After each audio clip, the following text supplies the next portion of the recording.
लोकसभा चुनाव के रण के अंदर अलग अलग पार्टियां उतर चुकी है, लेकिन हर किसी के मन के अंदर यही कयास है कि आखिरकार कौन सी पार्टी कौन सी रणनीति अपनाने वाली है, कौन से वोटर्स को अपनी तरफ खींचने वाली है। तो इसी को लेकर के आज हम आपको स्पष्ट विश्लेषण दिखाएंगे हिसार लोकसभा सीट का। इसके लिए हमारे साथ प्रद्युमन जोशीलाल नलवा इस वक्त हमारे साथ मौजूद है, जो सभी पार्टियों के सभी कैंडिडेट्स को अच्छी तरीके से जानने परखने की कोशिश कर रहे हैं। इनसे जान लेते हैं। प्रद्युमन जी, मुझे ये बताइए कि अगर बात की जाए सबसे पहले जितने भी कैंडिडेट्स की अब तक घोषणा हुई है, 2 कैंडिडेट्स की घोषणा हुई है।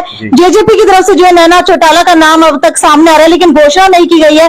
कांग्रेस की तरफ से भी घोषणा नहीं हुई है। क्या कहना चाहेंगे सारे कैंडिडेट्स के बारे में, सारी पार्टियों के बारे में? देखिए मैडम, हिसार लोकसभा देश की वो लोकसभा बनने जा रही है जहां एक ही परिवार के 3 सदस्य आमने सामने होने जा रहे हैं। और हरियाणा प्रदेश के इतिहास में भी ये एक ऐसा मौका है जब चौधरी देवीलाल के जो राजनीति के वारिस हैं उनमें से 3 आमने सामने हो सकते हैं। 2 कैंडिडेट चुनावी मैदान में आ चुके हैं। चौधरी देवीलाल के बेटे चौधरी रणजीत सिंह चौटाला को भारतीय जनता पार्टी ने अपना प्रत्याशी बना दिया है, जबकि जो चौधरी देवीलाल के 2 नंबर के बेटे थे प्रताप सिंह चौटाला, उनके बेटे रवि चौटाला की धर्मपत्नी सुनैना चौटाला को इंडियन नेशनल लोकदल ने अपना प्रत्याशी बना दिया है। तीसरा जो प्रत्याशी आने की संभावना है वो है चौधरी देवीलाल के जो बेटे ओम प्रकाश चौटाला के लड़के अजय सिंह की धर्मपत्नी नैना चौटाला, जो वर्तमान में बारडा विधानसभा क्षेत्र से जेजेपी की विधायिका हैं। वो तीसरे प्रत्याशी आने लगभग तय हैं। अच्छा भाई साहब, एक बात बताइए, ये ऐसा क्यों हो रहा है कि हिसार के अंदर पूरे परिवार का फोकस है? कहें तो देवीलाल परिवार आपस में सारा कूद पड़ा है, तो ये हिसार के अंदर ऐसा क्यों है? उसका सबसे बड़ा कारण ये है कि चौधरी देवीलाल का गांव चौटाला सिरसा लोकसभा क्षेत्र में आता है और सिरसा लोकसभा क्षेत्र रिजर्व सीट है। वहां से इनका परिवार चुनाव लड़ नहीं सकता। सिरसा के साथ लगती हिसार ही लोकसभा क्षेत्र है जहां से ये परिवार बार बार चुनाव लड़ता रहा है। इससे पहले मैं दर्शकों को बताऊं, यहां से चौधरी ओम प्रकाश चौटाला ने भी लोकसभा का चुनाव लड़ा था चौधरी बीरेंद्र सिंह के सामने, और वो चुनाव हार गए थे। उसके बाद उनके बेटे अजय सिंह चौटाला ने भी यहां से चुनाव लड़े, लेकिन वो भी चुनाव जीतने में नाकामयाब रहे। उन दोनों के बीच में 1998 में कांग्रेस पार्टी की टिकट पर चौधरी रणजीत सिंह चौटाला ने भी हिसार से लोकसभा का चुनाव लड़ा था, लेकिन वो चुनाव वो हार गए थे। उस समय अटल बिहारी वाजपेयी जी की आंधी चल रही थी देश में। उसके बाद अजय सिंह चौटाला के बेटे दुष्यंत चौटाला ने भी यहां से 2 चुनाव लड़े, और दुष्यंत चौटाला देवीलाल परिवार का वो पहला नेता बना जो यहां से जीत करके आया। इसके बाद वो अगला चुनाव यहां से हार गए 2019 में। कुल मिलाकर के कहा यह जा सकता है कि चौधरी देवीलाल का परिवार वैसे तो हरियाणा ही नहीं, राजस्थान और पंजाब के अलग अलग इलाकों में भी लड़ा है। चौधरी देवीलाल ने एक ही समय 3 अलग अलग राज्यों से लोकसभा का चुनाव लड़ा था, हरियाणा, राजस्थान और पंजाब। वो पंजाब में चुनाव हार गए थे और हरियाणा और राजस्थान से जीत गए। अच्छा, एक बात बताइए, इसमें वोटर के मन में दुविधा नहीं होगी वो असली देवीलाल का वारिस किसे मानेंगे और किसको वो अपनाएंगे? देखो, असली देवीलाल का वारिस वैसे तो समय के साथ वारिस बदलते रहते हैं जी। एक वो दौर था जब चौधरी देवीलाल किस देश में तूती बोलती थी, और उस समय उनका सारा काम धाम राजनीतिक रूप से चौधरी रणजीत सिंह देखते थे। और जब चौधरी देवीलाल देश के प्रधानमंत्री बने और हरियाणा में उनका कौन राजनीतिक वारिस होगा, कौन हरियाणा का मुख्यमंत्री बनेगा, उसकी जब बात आई तो अधिकतर विधायकों ने चौधरी रणजीत सिंह का नाम आगे बढ़ाया। लेकिन परिवारों में एक परिपाटी होती है कि परिवार का जो बड़ा बेटा होता है उसको ही राजनीतिक विरासत सौंपने की एक लगभग हमने हर बार देखा है, चाहे वो चौधरी भजनलाल का परिवार हो या और भी बहुत से ऐसे परिवार हैं। उसके बाद ओम प्रकाश चौटाला जी को मुख्यमंत्री बनाया गया। ओम प्रकाश चौटाला जी उसके बाद चौधरी देवीलाल की विरासत को संभालते रहे। फिर एक ऐसा दौर आया कि चौधरी ओम प्रकाश चौटाला राजनीतिक रूप से हाशिए पर चले गए। आज वो जो चौधरी देवीलाल की विरासत है उसमें चौधरी रणजीत सिंह सत्ता में है। कुछ दिन पहले दुष्यंत चौटाला भी सरकार में हिस्सेदार थे। ये तो राजनीतिक वारिस समय समय पर बदलते रहते हैं और इनका फैसला भी जनता करती है। जब वोटर्स के दिमाग में ये दुविधा भी अक्सर रहेगी कि एक ही परिवार की 2 बहुएं आमने सामने, नैना चौटाला, सुनैना चौटाला, तो क्या देख करके वोटर जो इस बार वोटिंग करने वाले हैं? देखो, यहाँ सबसे बड़ी बात ये होती है, अगर चौधरी देवीलाल के राजनीतिक वारिसों की हम बात करें कि किसको देख करके वोट करें, भारतीय जनता पार्टी और कांग्रेस पार्टी 2 राष्ट्रीय पार्टी हैं जिनके प्रत्याशी यहां से चुनावी मैदान में आने हैं। जबकि जो इंडियन नेशनल लोकदल और जननायक जनता पार्टी, वो हम ये भी कह सकते हैं कि एक परिवार की पार्टी, एक क्षेत्रीय पार्टी, उसमें सिर्फ डिसीजन एक परिवार के लोगों ने लेना है। उन्होंने फैसला ले लिया, एक ने जो है अपने भाई की बहू को चुनावी मैदान में उतार दिया, दूसरे ने अपनी धर्मपत्नी को चुनावी मैदान में उतारने जा रहे हैं। जबकि चौधरी रणजीत सिंह को भारतीय जनता पार्टी, जो देश की सबसे बड़ी पार्टी और सत्तारूढ़ है 10 साल से, उसने अपना प्रत्याशी बनाया, वो भी 10 मिनट पहले पार्टी ज्वाइन करवा करके। तो पहली जो जीत है चौधरी देवीलाल का राजनीतिक वारिस कौन होना चाहिए, वो राष्ट्रीय स्तर पर तो ये क्लियर है कि वो रणजीत सिंह को पहली जीत तो मिल चुकी है। अब जब वोट पड़ेंगे और जनता किसको बनाएगी, वो जिस दिन रिजल्ट आएगा 4 तारीख को, उस दिन पता चलेगा। अच्छा, रणजीत जी की अगर बात की जाए तो कहीं ना कहीं जो है उनका होम टाउन सिरसा की तरफ ज्यादा देखा जाता है, और जो वोटर्स उनकी वो भी सिरसा की तरफ ज्यादा देखे जाते हैं। तो हिसार के अंदर क्या देख करके उनको इस वक्त पार्टी ने टिकट दी होगी? देखो, यहाँ हिसार लोकसभा जाट बाहुल्य लोकसभा सीट मानी जाती है, जाट डोमिनेटेड सीट इसको बोलते हैं। और इस सीट पर भारतीय जनता पार्टी के टिकट के चाहने वाले हरियाणा प्रदेश में सबसे ज्यादा थे। उसका कारण ये था कि यहाँ जो प्रदेश की मुख्य विपक्षी पार्टी कांग्रेस, वो सबसे कमजोर हालात में है। पिछले 4 लगातार के चुनाव, जिसमें 3 चुनाव और एक उपचुनाव, कांग्रेस यहाँ तीसरे नंबर पर रही है, जिनमें 3 बार उनकी जमानत जब्त हुई और 1 बार बाल वोटों से जमानत बची है। इसके अलावा हिसार लोकसभा में जो 9 विधायक चुने जाते हैं, कहीं भी कांग्रेस का कोई विधायक नहीं है। ये प्रदेश की वो लोकसभा क्षेत्र भी है जहां एक विधानसभा क्षेत्र में मात्र 3000 वोट कांग्रेस के प्रत्याशी को मिले थे। कहीं 5000, कहीं 7000, कहीं 8000, इस तरह के वोट इनको मिले थे। लेकिन जो ये भी देश में एक बड़ा अजूबा हुआ, जब देश में मोदी जी की लहर के चलते लोग लगातार बीजेपी को ज्वाइन कर रहे थे, उसी दौरान चौधरी छोटूराम के जो राजनीतिक वारिस हैं और हिसार के जो सांसद थे मौजूदा, चौधरी बृजेंद्र सिंह, उन्होंने एक इतना ऐतिहासिक और साहसिक फैसला लिया कि उन्होंने सत्ता में होते हुए और मौजूदा एमपी होते हुए बीजेपी को रिजाइन करके कांग्रेस ज्वाइन की। उसके बाद कांग्रेस में थोड़ी ही यहां जो है मजबूती आई है। लेकिन जो आपने प्रश्न पूछा कि बीजेपी ने टिकट क्यों दिया, उसका सबसे बड़ा कारण यह था कि बीजेपी और कोई भी पार्टी वो अपने सर्वे कराती है। अच्छा, नाम तो कैप्टन अभिमन्यु का भी आ रहा था, कुलदीप बिश्नोई का भी आ रहा था, रणबीर गंगवा का भी आ रहा था। तो ऐसा जो है रणजीत चौटाला के अंदर ही क्या दिखा उनको? उसके 2-3 कारण हैं, मैं जो आपको बताना चाह रहा हूं। जो इंटरनल सर्वे और जो सारी चीजें होती हैं, बीजेपी आज के दिन, ये एक बड़ी कड़वी सच्चाई है कि जो गैर जाट वोट है वो बीजेपी के साथ ज्यादा संख्या में दिखाई दे रहा है। और बीजेपी को अगर हिसार की सीट जीतनी है तो उसे कोई ऐसा चेहरा चाहिए जो जाट वोटों को अपनी तरफ, बीजेपी की तरफ ला सके। यहाँ जो 3-4 मुख्य चेहरे जो दिखाई दे रहे थे, उनमें चाहे कैप्टन अभिमन्यु हो, वो केवल एक नारनौल तक सीमित थे। और जब जाट आरक्षण का जो मामला हुआ, उसके बाद जाट समाज में उनकी उस स्तर पर वो छवि नहीं बन पाई, और पार्टी को भी संभवतः ऐसा लगा होगा कि वो जाटों के वोट उस लेवल पर कैप्चर नहीं कर सकते, उस लेवल पर वो अपनी पार्टी में वोट नहीं डलवा पाते। दूसरे जो कैंडिडेट है कुलदीप बिश्नोई, चौधरी भजनलाल के बेटे, बड़ा राजनीतिक साम्राज्य था चौधरी भजनलाल का, लेकिन उनको भी जाट वोट मतलब नहीं डाल पाएंगे, क्योंकि पिछली बार भी हमने देखा, उससे पहले भी देखा कि जाटों ने ही उनको हराने का काम किया। और उसका कारण भी ये है कि चौधरी कुलदीप बिश्नोई जो है लगातार इस तरह की बयानबाजी जो है उनकी, क्योंकि राजनीतिक आदमी कोई सांस भी लेता है तो उसके भी एक मायने होते हैं।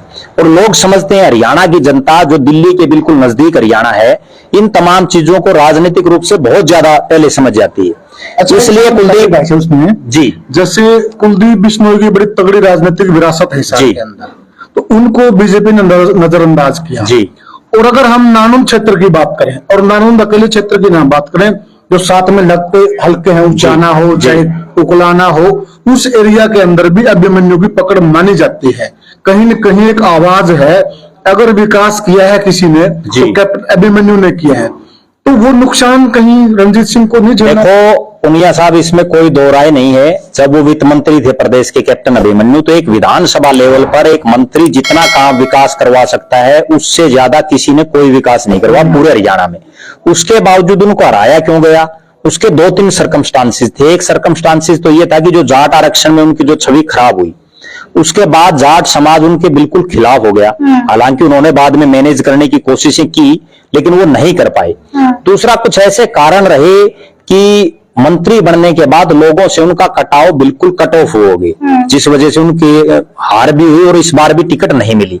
अभी जो आपने पीछे जो प्रश्न पूछा एक और, जो चौधरी भजनलाल की विरासत का, चौधरी भजनलाल की विरासत थी बहुत बड़ी।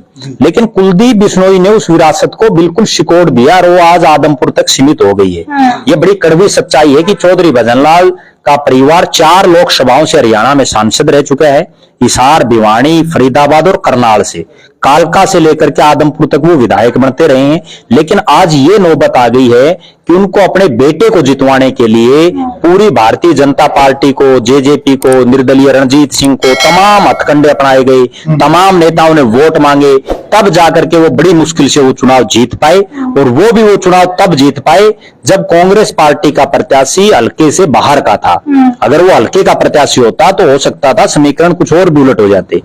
कुलदीप बिश्नोई की एक टीस भी अभी कुछ ही दिनों से सामने आ रही है, शेरो शायरी के माध्यम से। कहीं ना कहीं वो ये कहना चाह रहे हैं कि उनके बेटे को भी मंत्रिमंडल विस्तार के अंदर जगह नहीं दी और कुलदीप बिश्नोई को भी हिसार लोकसभा सीट से जो है उम्मीदें थी वो उसके ऊपर भी भारतीय जनता पार्टी खरी नहीं उतर पाई। तो इसका कहीं ना कहीं असर जो है क्या कुलदीप बिश्नोई के ऊपर भी पड़ेगा? क्या वो प्रचार कर पाएंगे इस बार? देखो, मैं एक चीज और जोड़ देता हूँ। क्या कुलदीप बिश्नोई में इतना दम है कि वो अंदर खाते या ऊपर ना कर बीजेपी का विरोध कर पाए? देखो, एक खास बात तो ये है कि कुलदीप बिश्नोई ने अपनी राजनीति कांग्रेस पार्टी में की थी, आज वो भारतीय जनता पार्टी में है। कांग्रेस और बीजेपी में दिन रात का अंतर है। और वो भी आज की बीजेपी जो नरेंद्र मोदी, अमित शाह और जेपी नड्डा जिसकी अगवानी कर रहे हैं, उस बीजेपी में दिन रात का अंतर है। यहाँ किसी नेता की कोई भी हो, एनीवन, ये नहीं कहता कि कुलदीप बिश्नोई, चाहे वो रणजीत सिंह की भी अगर टिकट नहीं मिलती उनको, तो किसी नेता की ये हिम्मत नहीं है कि वो बीजेपी के प्रत्याशी का विरोध कर दे। उसको वोट मांगने पड़ेंगे। ये एक अलग बात है कि उसके कहने से उसके समर्थक कितने वोट डालते हैं, लेकिन उसको लोक दिखावे में या पार्टी के दबाव में वोट मांगने पड़ेंगे। पीछे भी हमने देखा जो कुलदीप बिश्नोई के धुर विरोधी रहे हैं, पूरी जिंदगी जिनका राजनीतिक रूप से बिल्कुल जो एक तरह से प्रतिद्वंद्विता रही है चौधरी बृजेंद्र सिंह के परिवार के साथ, और सबको ये लग रहा था कि बृजेंद्र सिंह आदमपुर बाई इलेक्शन में वोट नहीं मांगेंगे। उसके बावजूद बृजेंद्र सिंह को मंच पर वोट मांगने पड़े, सार्वजनिक रूप से उनको जिताने के लिए प्रयास करना पड़ा, क्योंकि ये भारतीय जनता पार्टी है, यहाँ किसी की नहीं चलती। जो मोदी जी ने हुक्म कर दिया वो सबको मानना पड़ेगा। अच्छा, कुलदीप बिश्नोई के साथ क्या बीजेपी ने यूज एंड थ्रो वाली पॉलिसी इस्तेमाल किया? जब उनका फायदा लेने की बारी आई तो उन्हें अपने अंदर शामिल कर लिया, लेकिन जब कुलदीप बिश्नोई को अपना फायदा करना रहा तब उनको कहीं ना कहीं पिछाड़ा जा रहा है। देखो, मेरा ऐसा मानना है कि कुलदीप बिश्नोई राजनीतिक रूप से उनकी टाइमिंग हमेशा ही गलत रही है फैसले लेने की। वो समय पर सही फैसला नहीं ले पाते, यही उनकी सबसे बड़ी कमजोरी है। वरना तो चौधरी भजनलाल, जिनका देश की राजनीति में इतना बड़ा नाम था, और एक और खास बात मैं दर्शकों को बताना चाहूंगा, 2004 में एक लोकसभा का चुनाव हुआ था जो पूरे देश में चर्चित हुआ था। वो चुनाव था भिवानी पार्लियामेंट का, जिसमें 3 मुख्यमंत्रियों के बेटे, 3 लालों के लाल चुनाव लड़ रहे थे। और उस चुनाव में कुलदीप बिश्नोई को चौधरी भूपेंद्र सिंह हुड्डा ने कांग्रेस आलाकमान के ऊपर, और भूपेंद्र सिंह हुड्डा के जो और साथी थे उन यानी जो भजनलाल जी के खिलाफ थे कांग्रेस में उस दौर में, उन सब ने दबाव बना करके कुलदीप बिश्नोई को भिवानी फंसा दिया था कि आपको यहां से चुनाव लड़ना है। और उस चुनाव में अजय सिंह चौटाला वहां से सिटिंग सांसद थे, उनके पिताजी ओम प्रकाश चौटाला प्रदेश के मुख्यमंत्री थे उस समय। चौधरी सुरेंद्र सिंह का वो घरी जिला था, वहां से वो सांसद रहे थे, बंसीलाल जी के बेटे थे, बड़ा नाम था। उन दोनों की टक्कर में कुलदीप बिश्नोई वो चुनाव जीत गए थे, और उस चुनाव की जीत का डंका पूरे देश में बजा था। उसके बाद उस चुनाव से ऐसी आंधी कांग्रेस की बनी कि 2005 में उनको 67 सीटें विधानसभा की मिली। भजनलाल जी के नाम पर वो चुनाव लड़ा गया। लेकिन फिर जब भूपेंद्र सिंह हुड्डा को कांग्रेस आलाकमान ने सीएम बना दिया तो वहीं से उनकी टाइमिंग गलत हो गई। कुलदीप बिश्नोई के दिमाग में सिर्फ एक ही चीज बड़ी हुई है आज तक भी, कि उन्हें मुख्यमंत्री की कुर्सी चाहिए, जिसके लिए वो कोई एफर्ट कर नहीं रहे, सिर्फ सोशल मीडिया पर या जो है हवाई बातें सिर्फ वो कर रहे हैं। चलिए, अभी लोकसभा इलेक्शन की अगर बात की जाए, 3 पार्टियों के कैंडिडेट साफ साफ दिखाई दे रहे हैं। वहीं बात की जाए कांग्रेस पार्टी की, तो आपको क्या लगता है कि बीजेपी की तरफ से जाट है, जेजेपी की तरफ से जाट है, इनेलो की तरफ से जाट है, तो कांग्रेस क्या जाट उतारेगी या फिर जो है नॉन जाट कैंडिडेट इस वक्त मैदान में उतरने वाला है? इसके साथ एक सवाल और जोड़ लेते हैं। ये मुख्यतः बात है कि विश्लेषण की बात कर रहे थे, हल्के का विश्लेषण करते हैं। तो विश्लेषण के तौर पे देखा जाए, सारी बातों का हमने लाभलाभ देखा है कि क्या इसमें हम ये कह सकते हैं कि बीजेपी ने जो कैंडिडेट चुना वो राइट कैंडिडेट है? देखो, सबसे पहले पुनिया साहब आपकी बात का मैं जवाब दे दूं। बीजेपी ने अभी, आपकी बात भी बीच में रह गई थी, रणबीर गंगवा का नाम हमने छोड़ दिया था। रणबीर गंगवा भी सिर्फ नड़वा विधानसभा क्षेत्र तक सीमित था और वो सिर्फ एक बैकवर्ड और कुम्हार जो समुदाय है उसका नेता बनकर के रह गया था, जिस वजह से बीजेपी ने उन पर भी दांव नहीं खेला। रणजीत सिंह मेरे नजरिए में बीजेपी का सबसे उपयुक्त प्रत्याशी है। वही एकमात्र प्रत्याशी है जिनको चौधरी देवीलाल के नाम का वोट, जिनको जाट समुदाय का वोट और जिनको उनके जो एक शराफत है, क्योंकि लगातार 2008 में उन्होंने आदमपुर उपचुनाव लड़ा था कांग्रेस पार्टी की टिकट पर, तब से लेकर हर पहले 2 तारीख और उसके बाद 5 तारीख हर महीने वो लगातार पिछले जो है 16 साल से हिसार में आ रहे हैं। कोई नेता ऐसा नहीं है जो यहाँ के लोकल नेता वो भी नहीं आती। इसके साथ हम एक चीज और जोड़ देंगे कि जनता की अगर हम बात करते हैं, हम निकलते भी हैं फील्ड के अंदर, तो एक आवाज निकल के आती है कि इकलौता ऐसा मंत्री था हरियाणा सरकार का जो जनता से रूबरू होता था। हाँ। और जनता संतुष्ट होके जाती थी। देखो, तो बेनिफिट भी मिला। देखो उसका मैं बताऊं आपको पुनिया साहब, ये मिनिस्टर ऑन मोबाइल इनको बोला जाता है। अगर आप रात के 12 बजे भी इनको फोन करोगे, और सबसे बड़ी बात एक और देखो, बीच में मैं एक बात और बताता हूं, भारतीय जनता पार्टी और नरेंद्र मोदी जी ने एक नियम बना कि 75 पार से ऊपर के किसी आदमी को टिकट नहीं मिलेगी। उसके बावजूद देश में ये इकलौते शख्स हैं जिनको 78 साल की उम्र में, और वो बीजेपी में ना होते हुए 10 मिनट पहले उनको बीजेपी ज्वाइन कराई गई, तो कुछ ना कुछ तो मोदी जी या पार्टी को लगा होगा, तभी इनको टिकट दी होगी।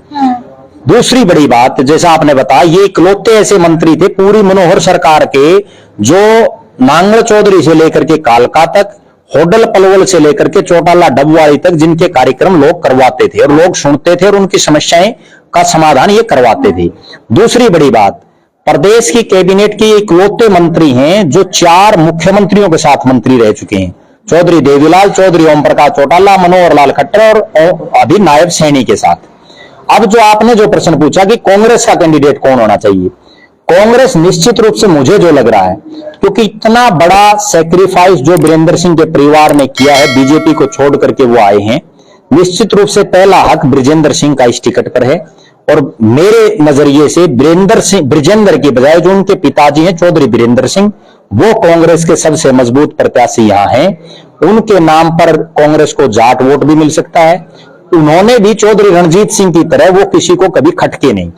एक चीज मैं थोड़ा सा इसमें अलग कहना चाह रहा हूँ, जो मेरा है नजरिया, ये जो हमने जनता की आवाज सुनी है जी, कि चौधरी ब्रजेंद्र सिंह ऐसे लीडर रहे हैं जो अपना स्वागत दौरा भी नहीं कर पाए जी, तो कहीं न कहीं इस चीज का इन्होंने खामियाजा नहीं भुगतना। मैं इसीलिए आपको कह रहा हूं कि ब्रजेंद्र सिंह की बजाय चौधरी वीरेंद्र सिंह को अगर कांग्रेस टिकट दे, क्योंकि ब्रजेंद्र सिंह 5 साल सांसद रहे, 5 साल में वो पूरी हिसार लोकसभा का ना दौरा कर पाए, ना कोई बहुत बड़ा प्रोजेक्ट यहां ला पाए, ना वो कहीं भारतीय जनता पार्टी के संगठन में या सरकार में अपने कार्यकर्ताओं को कहीं समायोजित करवा पाए। वो टोटली जो है सिर्फ एक जो अफसर होता है, क्योंकि वो आईएएस रहे हैं, सीनियर आईएएस, वो अफसर से और नेता में ढल नहीं पाए 5 साल में, जिसका खामियाजा उनको भुगतना पड़ेगा। और उसी के लिए, उस खामियाजे को कवर करने के लिए अगर चौधरी वीरेंद्र सिंह को पार्टी उतारे तो वो एक मजबूत और सशक्त दावेदार हो सकते हैं। चलिए अब टोटल बात करते हैं हरियाणा की 10 लोकसभा सीटों की। तो क्या लगता है कि बीजेपी 10 की 10 सीटों का नारा दे रही है? कितनी जो है बीजेपी के खाते के अंदर आने वाले है, कितनी जो अन्य पार्टियों के खाते में आने वाली? देखो, ये तो बिल्कुल श्योर आज के दिन कहा जा सकता है कि बीजेपी 10 की 10 तो नहीं जीतेगी। दूसरी बात, जब कांग्रेस पार्टी के प्रत्याशी आ जाएंगे एक्चुअल तो तभी पता चलेगा, लेकिन उसके बावजूद मुझे ऐसा लग रहा है कि आज भारतीय जनता पार्टी 4 से 5 सीटों पर तो क्लियर जीत दिखाई दे रही है। एक सीट पर कांग्रेस की बिल्कुल क्लियर जीत है। दूसरी सीट अंबाला और सिरसा में से एक सीट जहां से कुमारी शैलजा चुनाव लड़ेंगी, वो एक मजबूत प्रत्याशी है। लेकिन कुमारी शैलजा ने तो लोकसभा चुनाव लड़ने से इंकार कर दिया था, लेकिन जब पार्टी टिकट देती है, क्योंकि लड़ना पड़ेगा, उन्होंने इंकार तो बड़े बड़े नेताओं ने पिछली बार भी किया था, लेकिन चौधरी भूपेंद्र सिंह हुड्डा से लेकर के और तमाम बड़े नेताओं को उतारा। अगर ये चुनाव नहीं लड़ेंगे तो एमएलए में वोट कौन देगा? क्योंकि माहौल खराब हो जाएगा। कि मुझे तो मुख्यमंत्री सिर्फ मुख्यमंत्री बनने के लिए लोगों को एक दिखावा होता है राजनीति में। एक खास बात और बताता हूं मैडम आपको और दर्शकों को, राजनीतिक आदमी जो बात कहता है वो कई बार करता नहीं, उसके उलट करता है। ठीक है, अन्य सीटों की बात करें, अगर अन्य सीटों की हम बात करें तो 4 सीटें ऐसी हैं जहां बड़ा क्लोज कंटेस्ट होगा, जिसमें पूरे हरियाणा में सबसे हॉट सीट मैं 2 मानता हूं इस बार। एक हिसार की, जहां चौधरी देवीलाल की 3 परिवार के सदस्य चुनाव लड़ रहे हैं। हालांकि यहाँ में जो एज है वो चौधरी रणजीत सिंह को जाता हुआ दिख रहा है, क्योंकि ना जेजेपी का कोई बहुत लंबा चौड़ा यहाँ सिस्टम, ना इनेलो का कोई बहुत लंबा चौड़ा सिस्टम। अच्छा, हिसार की अगर बात करें तो कांग्रेस की तरफ से कल जो है भूपेंद्र सिंह हुड्डा का भी नाम सामने आ रहा था, हालांकि उन्होंने भी मना कर दिया। नहीं, वो तो देखो ऐसा, ये सिर्फ फेसबुकिया बातें हैं जो बहुत से लोग, कोई एक लाइन किसी ने लिख दी, आगे आजकल ये सोशल मीडिया के जमाने में उसको कोई पढ़ता नहीं, सीधा फॉरवर्ड कर देता है। चौधरी भूपेंद्र सिंह हुड्डा ना यहाँ से चुनाव लड़ेंगे। हालांकि एक बात और बताऊं मैं दर्शकों को, इतिहास में रहा है तो हुड्डा परिवार का विरोध तक से बाहर गया नहीं, मैं एक खास बात और बताता हूं जिसका लोगों को नहीं पता है। आप जो बात कर रहे हो कि कभी नहीं गया है, चौधरी भूपेंद्र सिंह हुड्डा के परिवार ने अपनी राजनीति की शुरुआत हिसार से की थी, जिसका बहुत कम लोगों को पता। आजादी से पहले चौधरी भूपेंद्र सिंह हुड्डा के जो दादा थे, उन्होंने सबसे पहले हिसार से चुनाव लड़ा था, जिसका बहुत कम लोगों को पता। उसके बाद वो रोहतक से उन्होंने चुनाव लड़ा था।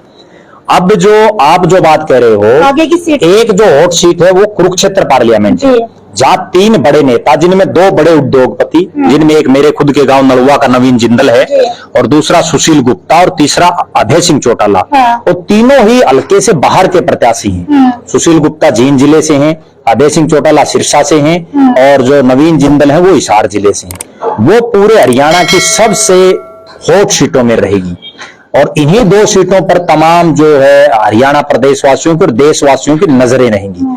अगली बड़ी बात जो मैं बताने जा रहा हूं, रोहतक में जो पिछली बार हुआ था, ऐसा कुछ दिखाई नहीं दे रहा। वहां से दीपेंद्र सिंह हुड्डा की ठीक ठाक पोजीशन बढ़िया दिखाई दे रही है। अरविंद शर्मा 5 साल में वहां कोई उस लेवल पर काम नहीं करवा पाए जिस लेवल पर हुड्डा साहब ने अपने राज में किए थे।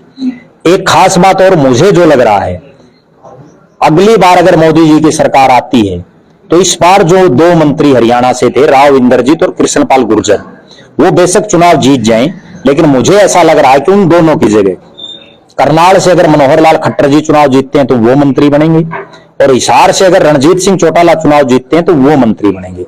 उन दोनों को रिप्लेस करके, ये 2 बहुत बड़ी बात जो मैं बताने जा रहा हूं आपको, क्योंकि दोनों ही हैवीवेट कैंडिडेट है और दोनों बिल्कुल फ्रेश कैंडिडेट हैं, ऐसा है। तो भिवानी की भी बात कर लेते हैं हम साथ के साथ, क्योंकि भिवानी से भी सुनने में यह आ रहा है कि जो सिचुएशन यहाँ ब्रजेंद्र की थी उससे थोड़ी जुदा है, उनकी ज्यादा फर्क नहीं है, क्योंकि वो भी हल्के में नहीं रह पाए, वो भी लोगों से रूबरू नहीं रह पाए। देखो, भिवानी की अगर हकीकत बताऊं, वहां चौधरी बंसीलाल का घर है। उस चौधरी बंसीलाल के परिवार को अगर राजनीतिक रूप से आज तक किसी ने टक्कर दी है तो वो चौधरी धर्मवीर सिंह है। एक साधारण परिवार से आकर के एक ऐसा नेता है जिसने पूरे देश में, वो भी एक रिकॉर्ड है जो मैं दर्शकों को बता रहा हूं, उन्होंने 3 पीढ़ियों को चुनाव हराया है। पहले चौधरी बंसीलाल को, फिर उनके बेटे चौधरी सुरेंद्र सिंह को, फिर उनकी बेटी श्रुति चौधरी को। और दूसरी बड़ी बात जो उनकी है वो ये है कि वो इकलौते ऐसे नेता हैं जो 4 लगातार चुनाव 4 अलग अलग हलकों से जीते हैं। 2000 में वो तोशाम से विधायक बने, 2005 में बारडा से विधायक बने, 2009 में वो सोना तावड़ू से विधायक बने, और 2014 में भिवानी महेंद्रगढ़ लोकसभा से विधायक बने। और वो प्रदेश के उन नेताओं में शामिल है जिनका परिवार कभी मुख्यमंत्री नहीं बना, उसके बावजूद उनके पास हजारों हजार कार्यकर्ताओं की एक फौज है जो उनको चुनाव जिताने का काम करती है। मैं आज भी ये दावा कर सकता हूं कि आज भी चौधरी धर्मवीर सिंह जीतने की बहुत बढ़िया पोजीशन में है। उसका कारण ये है कि अहिरवाल में राव इंद्रजीत उनकी मदद कर रहा है। जो 4 हलके हैं जहां अहिरवाल का राजा उनको कहा जाता है, महेंद्रगढ़, नारनौल, अटेली और नांगल चौधरी, और जो हिसार, जो भिवानी और दादरी जो जिला है, जिनके 5 विधानसभा क्षेत्र हैं, उनमें धर्मवीर सिंह का अपना एक खुद का प्रभाव है। निश्चित रूप से कहा जा सकता है कि आज के दिन वो जीतने की पोजीशन में, और बीजेपी की मैं जो 5 सीटें मान रहा हूं उनमें हिसार और भिवानी, इन दोनों को भी मैं श्योरिटी पर गिन रहा हूं। तो ये थे हमारे साथ राजनीतिक विश्लेषक प्रद्युमन जोशीलाल नलवा, और हिसार लोकसभा सीट की 4 से 5 सीटों के ऊपर हमने आज चर्चा की है। खैर, देखने वाली बात यह है कि अभी जो है कांग्रेस से कैंडिडेट आना बाकी है, उसके बाद क्या कुछ रहने वाला है, और जो 3 पार्टियों ने जाट कैंडिडेट इस वक्त मैदान के अंदर उतारे हैं, क्या कांग्रेस की तरफ से भी कोई जाट कैंडिडेट मैदान के अंदर आने वाला है, या फिर नॉन जाट कैंडिडेट इस वक्त कांग्रेस की तरफ से रणनीति के अंदर रहने वाला है। खैर, वीडियो को ज्यादा से ज्यादा शेयर करते रहिए, और आपकी क्या राय है हिसार लोकसभा सीट को लेकर के वो नीचे कमेंट सेक्शन के अंदर लिख करके जरूर बताइए। और क्या लगता है कि क्या हिसार लोकसभा सीट जो है वो कौन सी पार्टी निकाल पाएगी, वो भी नीचे अपना विश्लेषण जरूर कीजिए।